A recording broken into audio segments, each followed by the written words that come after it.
আসলে সড়ক দুর্ঘটনার অনেকগুলো কারণ থাকে। প্রথমত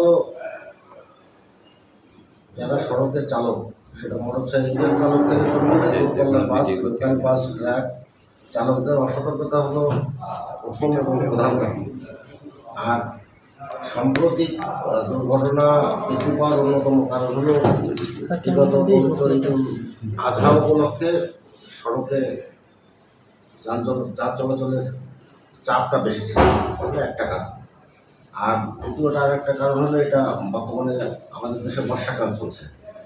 এই রাস্তাঘাটগুলোতে বেশিরভাগ ক্ষেত্রে সমুদ্র খারাপ যেখানে থাকে সেই এলাকায় দুর্ঘটনা প্রবণ এলাকা, এবং দেখা গেছে পরিসংখ্যানে যে এলাকায় রাস্তায় খানাখন্দ কাছে বা রাস্তা উঁচু উঁচু ওই এলাকায় দুর্ঘটনার সংখ্যা বেশি। আর আরেকটা বিষয় হলো যে দূরপাল্লার বাস এবং লোকাল কিছু বাস, এরা নির্দিষ্ট একটা টাইম মেনটেন করে চলে। বিশেষ করে লোকাল বাসগুলো তারা এই সময় নিয়ন্ত্রণ করতে যেয়ে অনেক সময় দুর্ঘটনায় সংঘটিত হয়। আর যে ট্রাকগুলো বা কাভার প্ল্যানগুলো দুর্ঘটনায় পতিত হয়, এরা মূলত মানে শারীরিক অবসাদ। তারা যতটুকু সময় একটা লোক কর্মক্ষম থাকে, যতটুকু সময় একটা লোক সার্ভিস দিতে পারে, তার থেকে বেশি সময় সার্ভিস দেয়। এবং আমি এখানে প্রায় 7 মাস যাবত কর্মরত আছি। এখানে আমি যতগুলো দুর্ঘটনা হ্যান্ডেল করেছি, দূরপাল্লার বাস এবং ট্রাক এর অধিকাংশই দেখা গেছে খুব ভোরে 5টা থেকে 6টা, 7টা, 8টার ভিতরে দুর্ঘটনাগুলো ঘটে। এর অন্যতম কারণ হলো সে সারা রাত গাড়ি ড্রাইভ করছে এবং স্বাভাবিকভাবে ওই টাইমটা তার একটু তন্দ্রা ভাব আসবে। আজকেও একটা অ্যাক্সিডেন্ট করছে ঠিক ওই একই টাইমে, সকাল 5টা থেকে 5:30টার ভিতরে।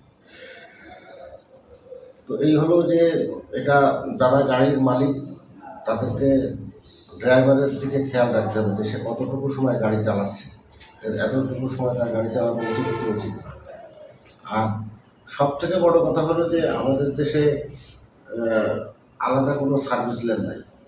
একই মহাসড়কে ধীর গতির যান এবং দ্রুত গতির যান সবই এক রাস্তায় চলে, এটা দুর্ঘটনার অন্যতম একটা কারণ।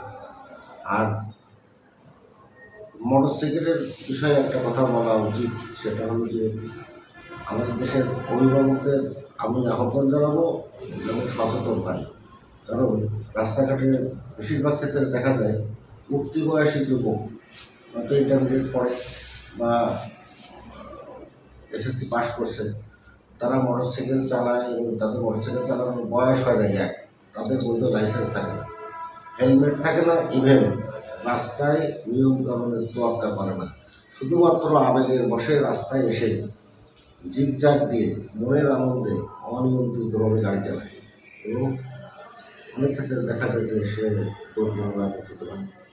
এক্ষেত্রে সচেতনতার বিকল্প কোনো পথ নেই।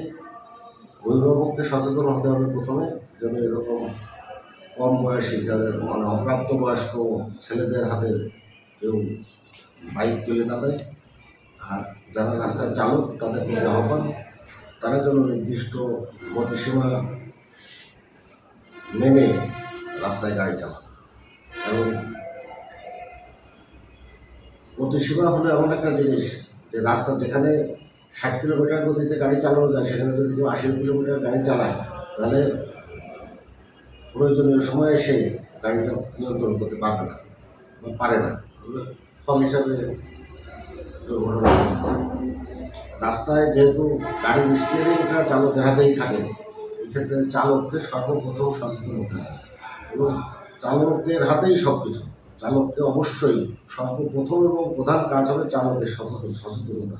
আমাদের দেশের লিমিটেশনের ভিতরে রাস্তার কাজ, অনেক জায়গায় রাস্তা প্রসারিত হচ্ছে, চওড়া হচ্ছে, রাস্তার সংস্কার হচ্ছে, এগুলো চলমান আছে, কিন্তু চালকদেরকে সেটা মাথায় রেখে গাড়ি চালাতে হবে রাস্তায়।